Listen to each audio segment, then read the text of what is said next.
કેમ છો મિત્રો? તો આજે આપણી પાસે શેર છે Bajaj Finserv in weekly time frame.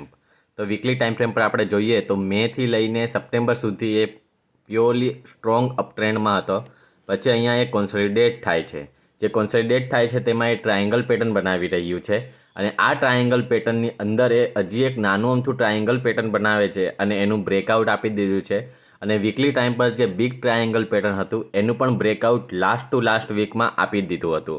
આ રિટેસ્ટ કરે છે અત્યારે. રિટેસ્ટ પછી જો એ આઈડિયા લાસ્ટ ટુ લાસ્ટ વીકની કેન્ડલને જો બ્રેક કરીને અપટ્રેન્ડમાં પાછો શિફ્ટ થાય ત્યારે આપણે એને બાય કરી શકીએ છીએ.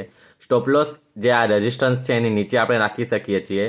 અને આપણે આનો ટાર્ગેટ જોવા જઈએ તો ટાર્ગેટ એનો આવી રહ્યો છે ઓલમોસ્ટ 70%.